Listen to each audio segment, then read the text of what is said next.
Good morning, my brothers and sisters. Welcome to episode 43 of Be With Me in the book of 1 Corinthians. Today is Despising the Church of God. It's a great little phrase that's in 1 Corinthians chapter 11.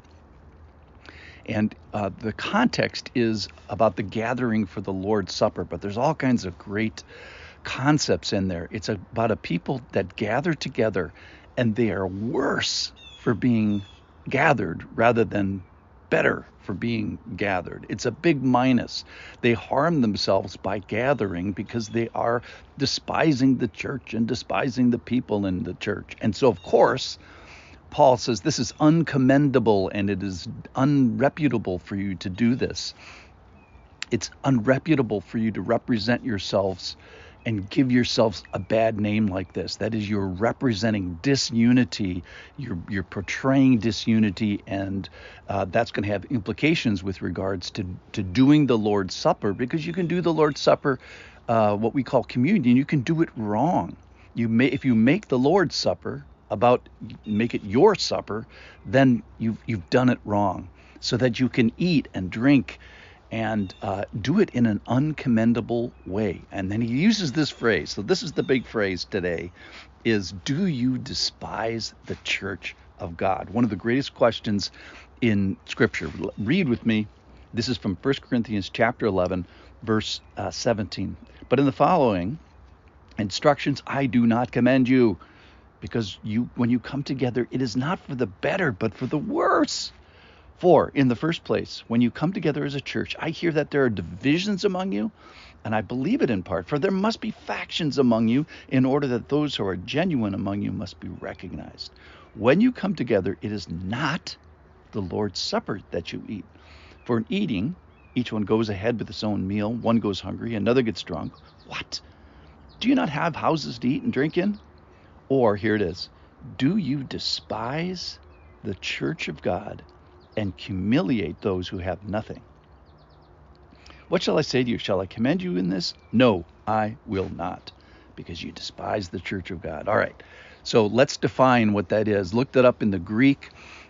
Despising is when you look down on someone or something, with the implication is that you consider the object of little values. You're devaluing someone or something. That is, you're saying it's not important enough to be an object of concern for me, especially when evaluating comparison with something else, i.e. me. So here we see them disvaluing the people of God, for sure, the place of God, God himself, and the practices of God, which is, we're going to get to that, the Lord's Supper. So this is not an optional. This is a commandment that he's saying, that we are supposed to be gathering and having fellowship and having community. So the first question is, do you go, and does the church of God go with you? So that's a question, the bottom line question I'm going to leave us with today is, do you go to church, and does the church of God go with you?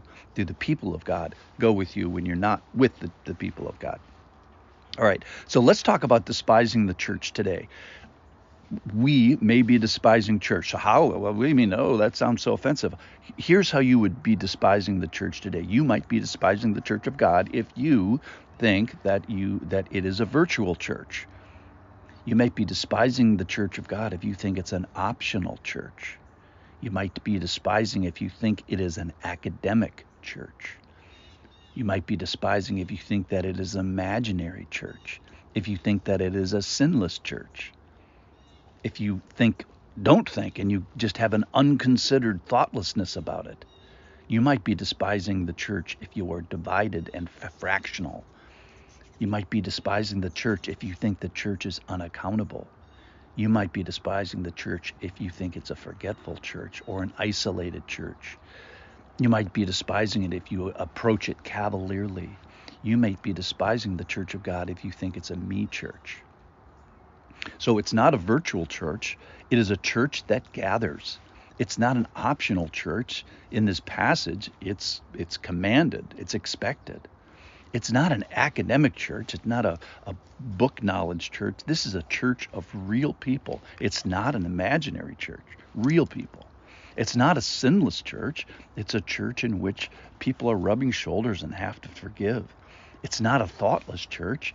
It's a church where there's consideration about another person here. It's not a divided church. It's a unified church that stands under the Lord. It's not unaccountable. Paul here is calling them to account.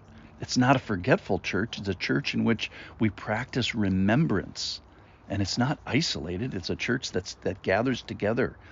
It's not cavalier. It's a church that practices remembrance in a worthy way. And it's not a me church. It's really a focusing on a you church, you people and you the Lord. And it's a church that's not about me. It's about the Father. So the question is the church being carried by, are you being carried by the church, or are you carrying the people of God? So let's assess, can you collectively, or are you collectively failing in the Lord's Supper and the gathering? And I think it's very worth examining here today. Are you despising the church of God? Are you disvaluing and devaluing the church of God? So Lord, help us to see this. Help us to yield to your way. Help us to interact with your people. Help us to give grace to the sinners that we rub shoulders with. Help us to choose unity rather than division. Help us to stand humbly in position before you. Help us to remember and to practice remembrance. Help us to do this in a worthy way at your communion table and the Lord's Supper table. Help us to devalue me and elevate you, glorify you, make you bigger. And Lord, help me not to be carried by the church, but help me to carry the church. So in conclusion, do you despise the church of God today? Do you go? And does the church go with you? Let's think today about what despising the church means. Thank you so much for listening.